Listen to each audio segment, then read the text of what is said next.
Look at the Apostle Paul's life. Paul's life, God's plan. The first encounter he had with the king was on the road to Damascus, where a blinding light shone from heaven, and a voice spoke to him, and he cried out, "Who art thou, Lord?" He said, "I am Jesus whom thou persecutest." It is hard for you to kick against the pricks. It told Paul in the very beginning of his relationship with him that it was difficult for him to kick against the pricks because they were there to guide him to where God wanted him to be. We know that the disciples, the apostles that went forth, and they suffered. All of them, according to church tradition, died a martyr's death except for John. Some were crucified. Some were crucified upside down. Some were drawn and quartered. Paul was beheaded according to church tradition. Peter crucified upside down.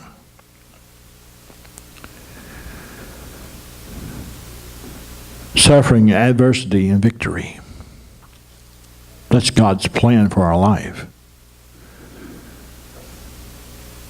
1 Corinthians chapter 11, verse 12. Are they Hebrews? Paul speaking. So am I. Are they Israelites? So am I. Are they the seed of Abraham? So am I. Are they the ministers of Christ? I speak as a fool. I am more.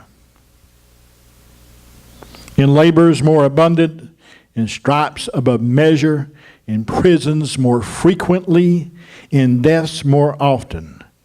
From the Jews 5 times I received 40 stripes minus 1. 3 times I was beaten with rods. Once I was stoned. 3 times I was shipwrecked.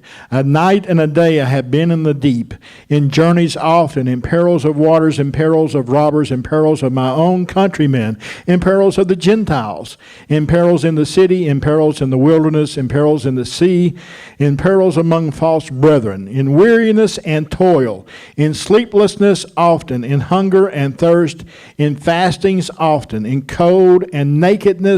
Besides the other things, what comes upon me daily, my deep concern for the churches. To read these scriptures from Corinthians, you would have thought that Paul had a completely, totally miserable life. That he could have been a whiner, that he could have just thrown up his hands and quit. That he could have thought that God was not with him, that God did not at that time, did not ever have a plan for his life, but God had a plan.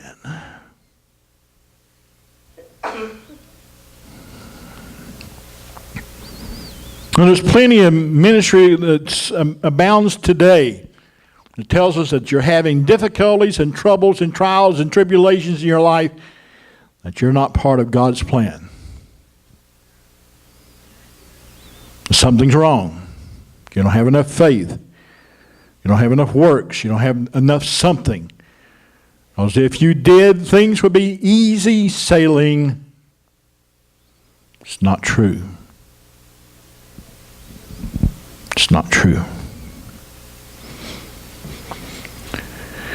Jesus, the Son of God, while he was on the earth, in God's plan for his life, was misunderstood. He was mistreated. He was accused of being demon-possessed. He was accused of being a liar, a blasphemer. He was accused of making himself out to be someone that he was not. He was denied and he was forsaken. He was beaten, mocked and ridiculed, forced to carry his cross as far as he could on the way to Golgotha. And there he was stripped and nailed to the cross. While he was hanging on the cross, they came and made fun of him. Said, he's saved others. Why doesn't he save himself? The Roman soldiers, they took his garments and they cast lots for them. He had to suffer seeing his own mother at the foot of the cross. All part of God's plan.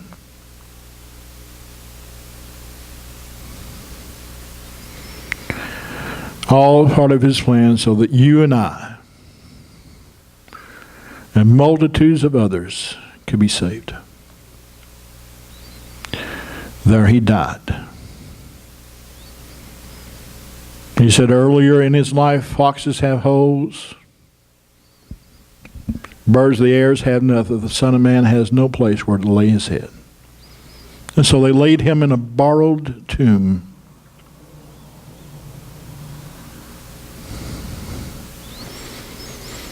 Dead, the death of a criminal. But then came the victory. The resurrection.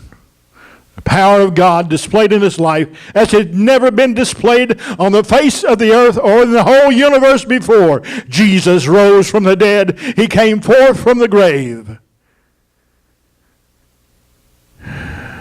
Victorious. Victorious. You would have thought the Apostle